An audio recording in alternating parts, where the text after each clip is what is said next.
So what we try to do with Lonesome Road is very early on in the New Vegas plotline, you'll discover that there was a courier who had the opportunity to deliver the platinum chip to Vegas, but he turned down the job once he saw your name on the courier list, and he left you to deliver the package. Lonesome Road is all about finding out who that other courier is and why he made that decision. We've done a lot with sort of hinting about his presence in the other DLCs, either with graffiti or mentioned by other characters. But in Lonesome Road, you actually get the opportunity to meet this figure.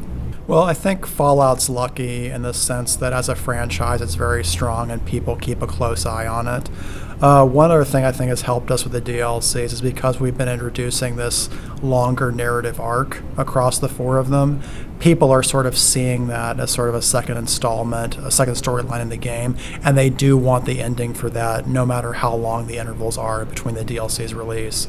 And it's not like we wanted to do it in the sense of purposely extending it that long. It's just a matter of circumstances that they end up being released in those intervals. How much does a game's popularity on initial release dictate the need for DLC? It doesn't dictate necessarily the need for DLC because DLC is so low risk. It will absolutely dictate a sequel, which often can't be established until many, many months after a game's release. Generally, it's always part of most of the contract plans that I've seen that DLC will be done for a title. Because it's generally been proven that DLCs released soon after a title help spur sales. We had the opportunity to do that with Alpha Protocol, for example, but the decision was made that, you know what, considering that we have to get the actual title itself more in the public light, doing DLCs is an added challenge after that. But usually DLCs are incorporated as part of the plan and doesn't always depend on the sales of the main product. So we actually were able to get Felicia Day as one of the main companion characters in Fallout New Vegas. Her character was written by Eric Fenstermaker, one of our narrative designers of the studio.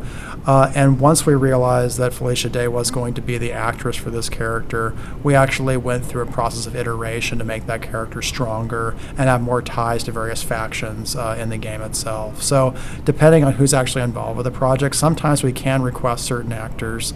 Like, for example, we requested Bill Nye the Science Guy for Old World Blues, so it seemed in keeping with the DLC.